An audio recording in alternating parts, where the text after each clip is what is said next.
अस्सलामुअलैकुम, आप देख रहे हैं अब तक न्यूज़। मैं हूं नाइला असगर। हेडलाइंस आपने जानी। बुलेटिन के आगाज में सबसे पहले आपको अपडेट करें।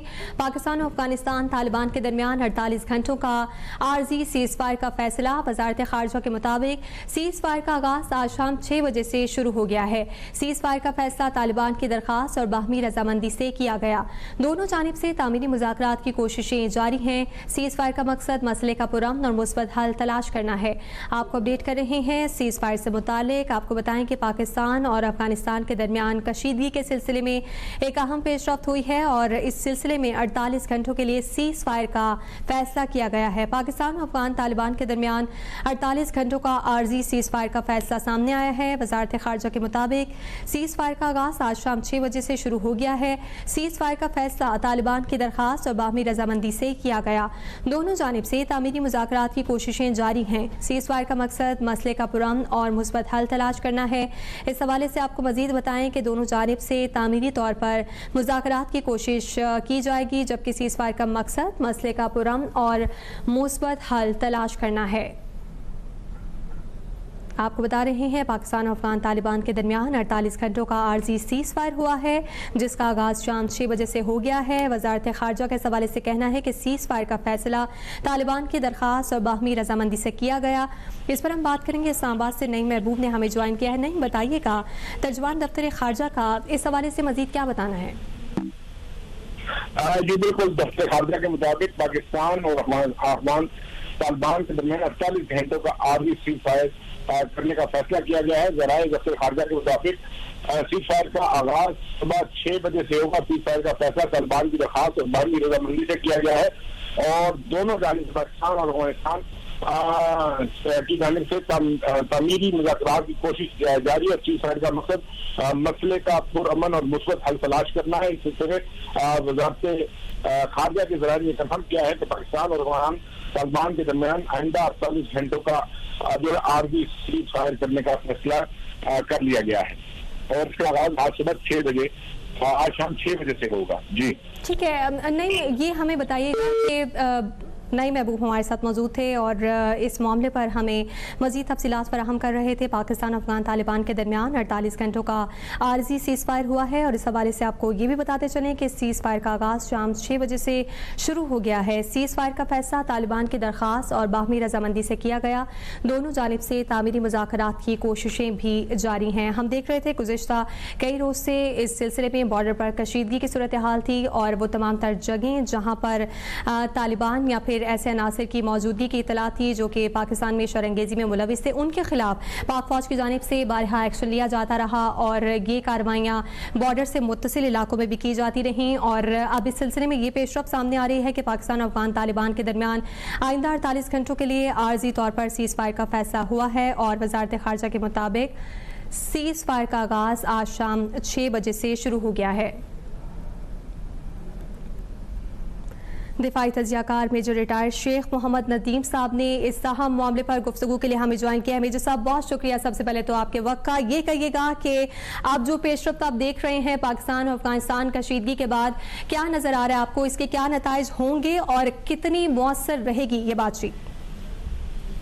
देखिए, अभी कुछ कहना कबल वक्त होगा और ये पहली एक आप कह लें कि सीज फायर हुआ है 48 घंटे के लिए, वो भी जो आप टीटीए कह लें और जो भी रिजीम है इस वक्त अफगानिस्तान के अंदर, तहरीक तालिबान अफगानिस्तान कह लें, वो उन्होंने उनकी दरख्वास्त पर ये गवर्नमेंट ऑफ पाकिस्तान ने ये सीज फायर किया है 48 आवर्स के लिए।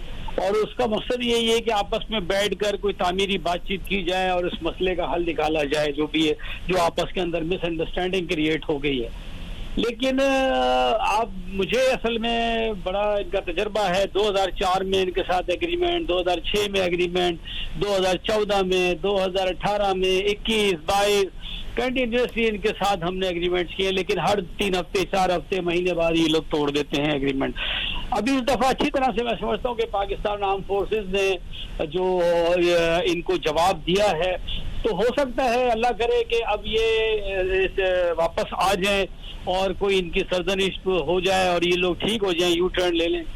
और पाकिस्तान एक इस्लामी मुमलिकत है, इनको पता है, और पाकिस्तान ने हमेशा इनको सपोर्ट किया है। आप देखिए 40 लाख 50 लाख महाजरीन हमारे पास रहे, हमने उनको यहीं पर ही, वहाँ से छोटा बच्चा जवान हो गया, और हमने जो रशिया जिसको यूएसएसआर पहले कहते थे, सोवियत यूनियन को भगाने में हमारी इंटेलिजेंस एजेंसीज ने, हमारी आर्म फोर्सेस ने इनको पूरी मदद की। फिर यूएसए के मामले में भी आपको अच्छी तरह पता है कि हमने काफ़ी इनको हेल्प आउट किया और हमने बड़ी खुशियां मनाई जब यूएसए भी यहाँ से किया।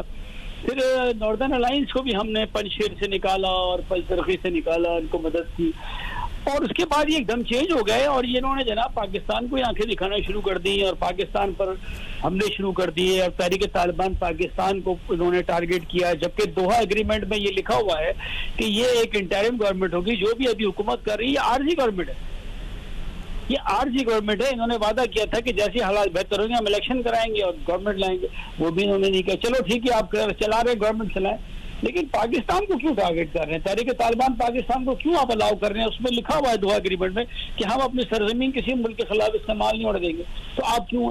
तो अब मुझे उम्मीद है कि शायद टेबल टॉक्स होंगी, बैठेंगे बड़े, हमारे भी कुछ बाहर के जो हमारे दोस्त ममालिक हैं, सऊदी अरब, तुर्की और भी जो इस तरह के हैं और जो कॉमन फ्रेंड्स हैं, तो मुझे उम्मीद है चाइना वगैरह भी अपना रोल प्ले करेंगे, क्योंकि इस रीजन में डिस्टेबलाइजेशन बहुत ही खतरनाक है, क्योंकि चाइना की बॉर्डर लगती है, पाकिस्तान की है, पाकिस्तान न्यूक्लियर स्टेट है, चाइना न्यूक्लियर स्टेट है और अमेरिका का भी यहाँ पे काफी असर रसूख है। तो कोई भी डिस्टेबलाइजेशन किसी भी पावर को और दो पावरों को आमने सामने खड़ा कर सकती है। तो इंशाल्लाह उम्मीद है कि अमन हो जाएगा और ये जो हमारे अफगान भाई हैं इनको समझ आ जाएगी। और ये पाकिस्तान, हम तो मुसलमान हैं, हम एक हमारे आपस में इस्लाम की खूबसूरती ये है कि कहीं भी मुसलमान हो वो आपस में भाई भाई।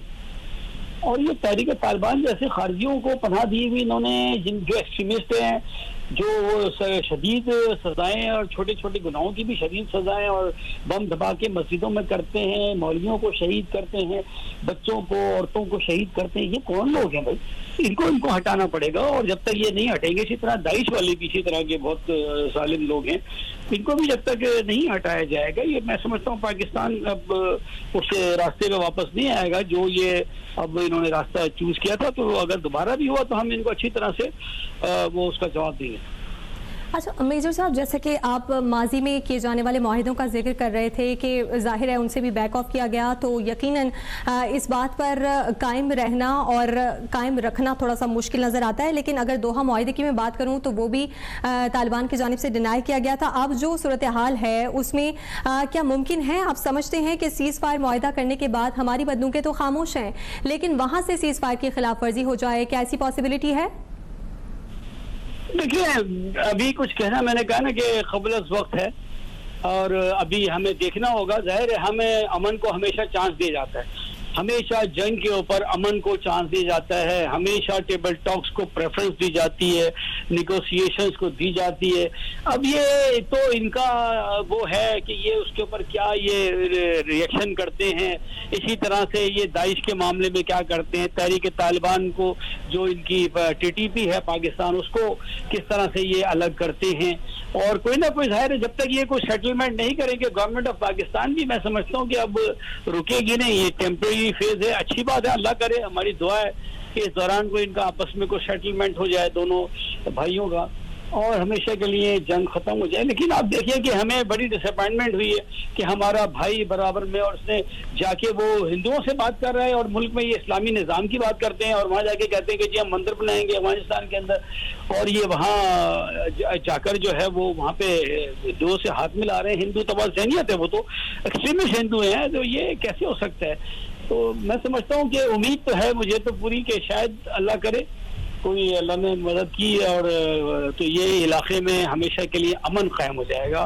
पाकिस्तान के लिए बहुत अच्छा है और अफगानिस्तान की तो सारी लैंड लॉक कंट्री है, 70% 80% उसकी तो सारी ट्रेड हमारे थ्रू होती है, आप देखें।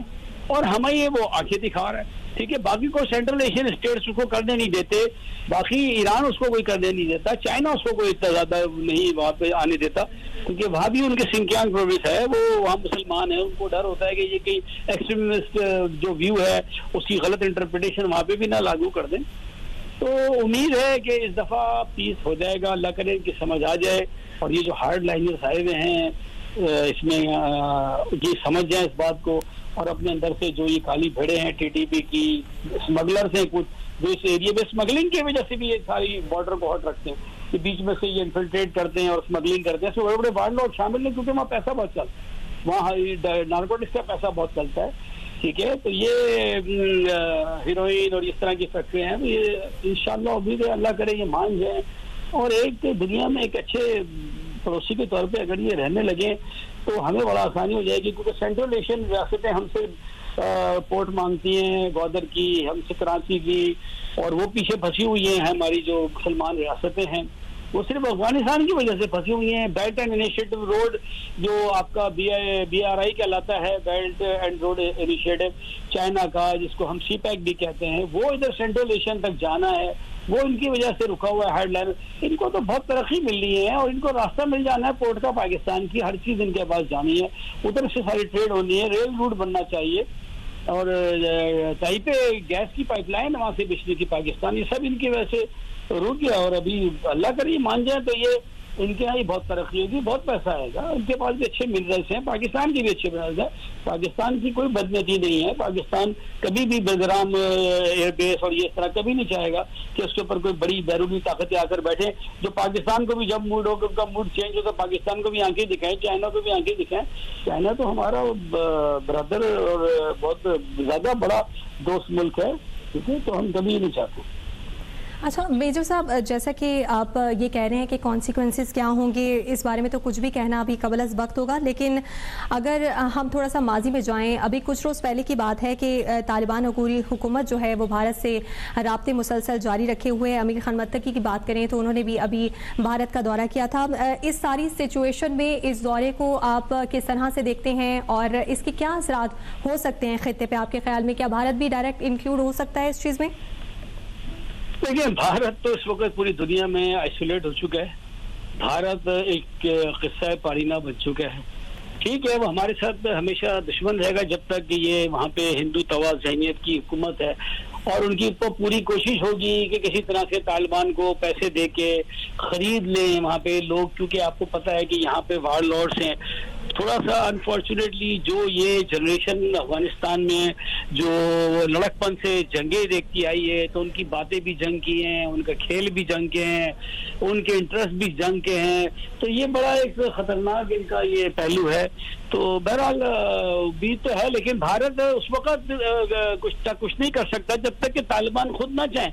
तो अगर तालिबान ये चीज़ों को रोक लेंगे और इंडिया को ज़ाहिर है पाकिस्तान के साथ पीस उसी वक्त कायम होगा जब ये भारत को परे रखेंगे और पाकिस्तान के साथ मिलकर रहेंगे। ऐसा नहीं हो सकता कि ये भारत के साथ जो है यहाँ पे पिंगे बढ़ाएं और पाकिस्तान की जो वेस्टर्न बॉर्डर है ये हॉट रहे और डिस्टेबलाइज रहे, तो it is not at all possible. तो इंडिया इंशाल्लाह, मैं समझता हूँ इंडिया वैसे भी आइसोलेट है, इंडिया कोशिश जरूर कर रहा है, लेकिन तालिबान कभी भी देखें उनमें बहुत सारे ग्रुप्स हैं, वो कोई एक ग्रुप का नाम नहीं है तहरीक तालिबान, बहुत सारे ग्रुप्स हैं।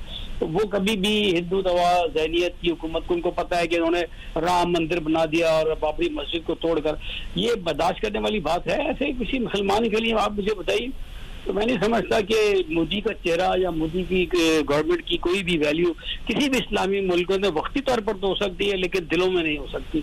सब दिल से इनसे नफरत करते हैं, तो ये कभी भी कामयाब नहीं होंगे पाकिस्तान और किसी भी मुल्क में पाकिस्तान के खिलाफ बात करने में इंशाअल्लाह ताला, एटलीस्ट मुस्लिम कंट्रीज। ठीक है, पाकिस्तान और अफगान तालिबान के दरमियान 48 घंटों का आर्जी सीज फायर हुआ है और इस फैसले पर बात करने के लिए मेजर रिटायर्ड शेख मोहम्मद अदीम साहब हमारे साथ मौजूद थे। बहुत शुक्रिया आपके वक्त का। अभी सब्सक्राइब करें ताकि कोई खबर रह न जाए।